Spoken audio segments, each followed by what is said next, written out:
The turn-up genre right here in the building. Catch me live on a Hot Speak show, the hottest on the continent. You ready? Let's go. Just the way you want it.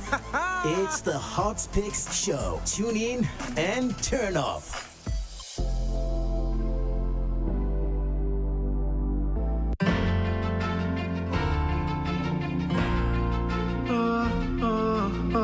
And here they are, the 13 finalists, the best among the best, the chosen ones. They are classy, elegant, smart, intelligent, beautiful, virtuous, and adorable, and truly African. And they have their eyes on the true African king, Omaye, a majestic African king. And he is looking for a bride. Who will be the next queen for the king, Omaye II? The search begins. I'm in Love with Bomaye Season 2 coming soon. You ain't the one I thought you were.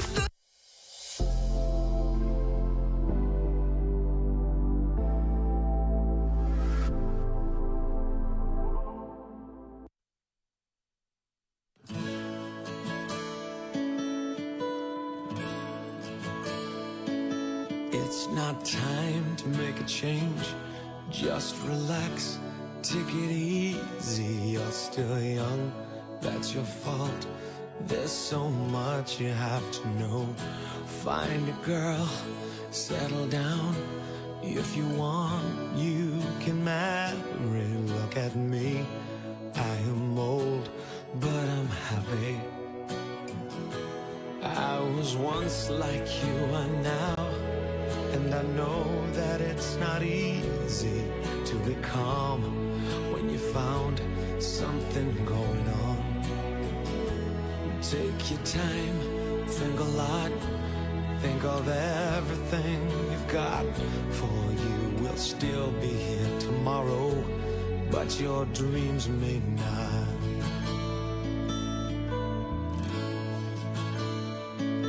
How can I try to explain?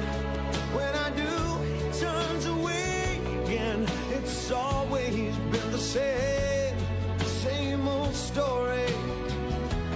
From the moment I could talk, I was all that you listen. Now there's a way, and I know that I have to go away.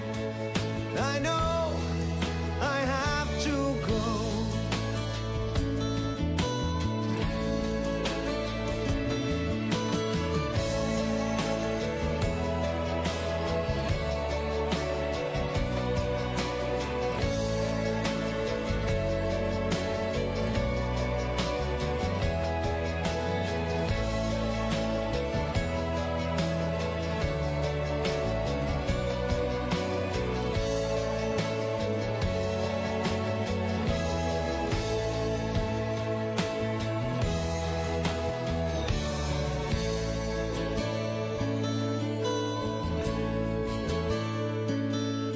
Was once like you are now, and I know that it's not easy to be calm when you found something going on. But take your time, think a lot, or think of everything you've got. For you will still be here tomorrow, but your dreams may not. And all the times that I'm crying, giving all the things I knew inside, it's hard, but it's harder to ignore it. You go and make this decision. I'd agree, but it's them, they know, not me. Now there's a way, and I know that I have to go away. I know I have to go. That is a very beautiful song, isn't it? I mean, speaking about the relationship and the love between a father and a son. As a father, what exactly are you doing? What are the lines you are drawing for your son, for your boy or your boys? What impact are you making in the life of your son?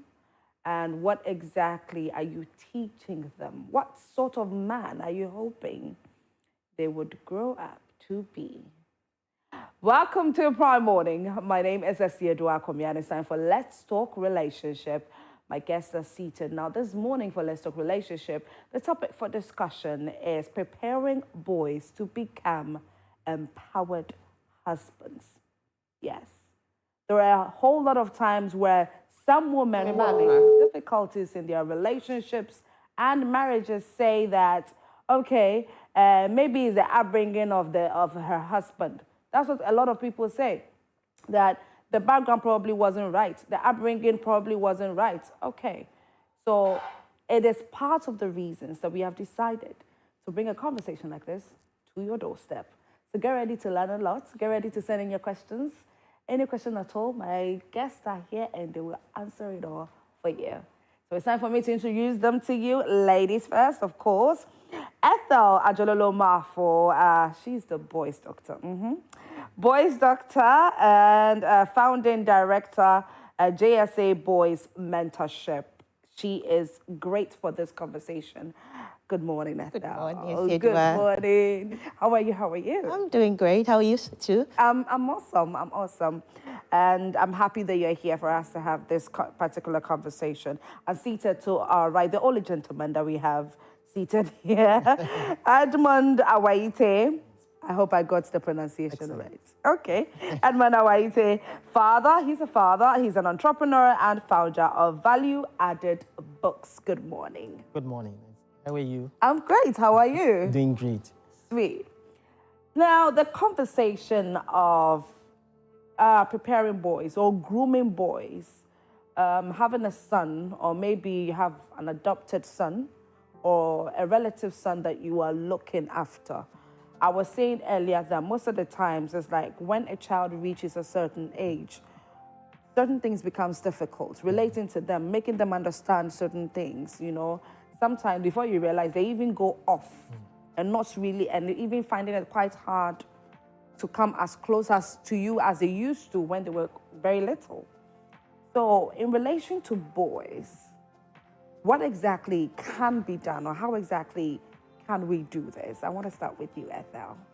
Thank you, Sedua, and hello to all your lovely viewers. So it's hard to be a parent to children. Generally, it's hard because you go through things that no one actually prepared you for.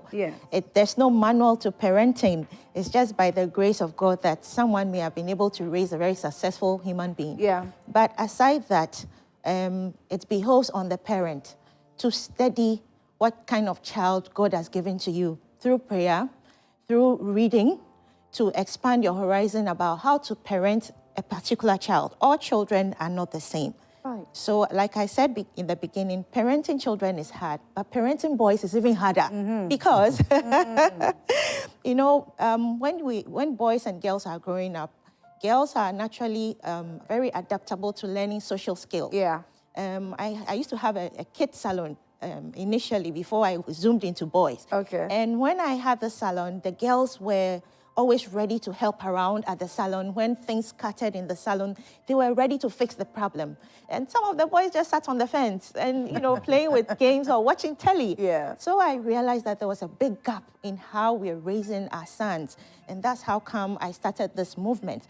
And so when it comes to boys, there needs to be an intentional way of raising them. When we are raising girls in our homes, we keep drumming it in that, hey, don't do it this way. When you marry one day, you have to serve your husband properly. But that consciousness is not given to boys. We don't have that equal consciousness for boys. So we at Junior Shapers Africa Boys Mentorship with Uncle Eddie and co are drumming it in the boys that whenever we are having teachings or learning lessons and we notice any character deficits, we tell them, no, when you marry one day, you shouldn't do this to your wife.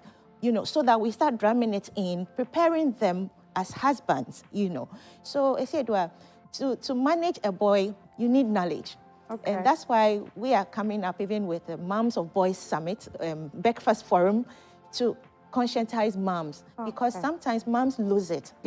Because, you see, emotionally, moms cannot take the robust and the energetic side of boys. And so moms lose it. And it's more sad that moms don't have support also from men in Yes, some cases. yes. Some are alone. Yeah. You know, even we have some men at home, but they are not present. Yeah. They are unavailable Yeah. emotionally.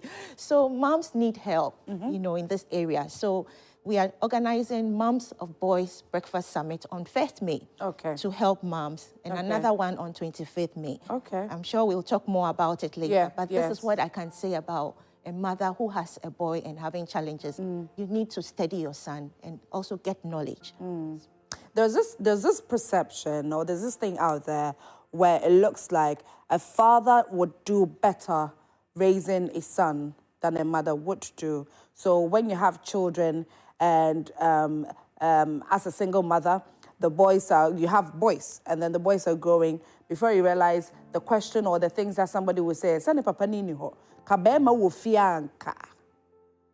And you wonder, okay, so it means that as a woman, there is nothing proper you can do to bring up your son?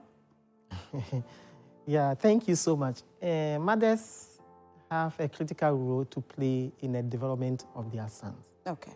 And we normally say, like posts repair, but unlike posts attract. I have a son and 2 daughters. My son is more closer to the mom than to me to a large extent. Okay.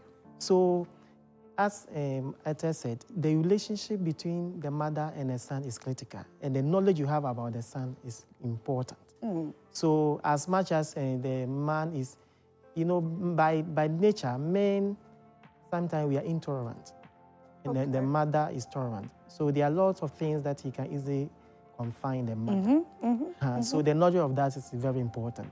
So, as parents, there's a need for you to, it is the responsibility of the two of you to be able to bring up the child to the expectation of God. So you must be able to have knowledge of the temperamental differences among your children and know how to handle them strategically. Okay. Some of them, especially those who are the sanguine, they can easily forgive you when you say something negative about them.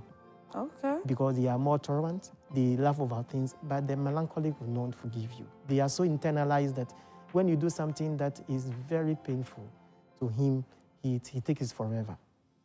So you must be able to understand that the personality differences among your children and to be able to handle their unique temperament, to be able to bring them. So knowledge of our children is very critical. And I can compare it like the construction of a building. You know, when you want to construct, the mortar that you do to maybe build a house. When you in the initial stage, when you do the mortar, initial stage, you can easily do it, you can mold it to any, but the moment it becomes concrete, it's very difficult to be able to change it. So that's the change that we have to bring about in the life. From the onset, you must socialize them, and you must bring them to the values you want to inculcate in them. Psychologists have established that between the ages of 2 to 7, their habits are built. So you must be able to inculcate the values within those things. And that's why you have to be very careful about the kind of people they associate with, the kind of social intervention and social event you send them to, the kind of friends that they have. You must be able to know them and be able to link them. You must know their temperament and be able to hold them so that you'll be able to bring them to. They may not always, they have their unique desire, aspiration, and that things, but they need guidance. And that's why the unique relationship between a father and mother is needed. So it's a collective responsibility. And if God blesses you and the parents and the mother are living together, then you must be grateful to God because the mother has a strength, the father has a strength. Yes. So you must be able to combine the strength of these things to be able to bring the child to the expectation of their father. Now let's come to the practicality. A vivid description of what parents could do when raising boys. What exactly can you do? I mean, I love the fact that you've given us an age range with which would be perfect for parents to really inculcate all the necessary things that they need to inculcate in your boy. So please, parents at home, let me reiterate this, that if you're lucky and you have a young son, I think that if they are in their adolescence, that conversation will come a little later. Yes. But if you're lucky and you have a young son between the ages of 2 and 7, this is the ripe time. It's a perfect time for you to inculcate all that you will inculcate in them, for them to be the man that you hope for them to grow. into. So please, let's keep that in mind, okay? We are talking on preparing boys to become empowered husbands. Now, still on what exactly I was saying, I want the practicalities of what exactly as a parent, as a mother, as a father, what you can do. Okay. Yeah. So when it comes to children, they are more of people who watch than listening to instructions. Okay. So children learn by watching. Okay. So you can't tell your child maybe he shouldn't be eating in the bedroom when you as a parent eat in the bedroom. So first thing is exemplary leadership as a parent. Okay, so whatever you want your child to model, you must be prepared to model that, because children learn best by watching. What they see, Exactly. Right. Then number 2, the power of words. You know, back then in the days, in our generation, most parents raised us in a toxic way, whereby the least thing they unleash insults on you from your forefathers, and you know. So we are used to that way of correcting children. The least thing, we are screaming on top of our voices and shouting, but we've forgotten that the children of today are exposed to other forms of child raising. True. They can raise themselves even on social media. That's true. So if you keep shouting on him and he learns from social media that parents are not supposed to be screaming, they are supposed to negotiate with them, he starts disrespecting you because he sees that you don't know anything about parenting. So let's watch our words. Words are powerful. Words can build wealth. Words can destroy. And so don't be quick to say,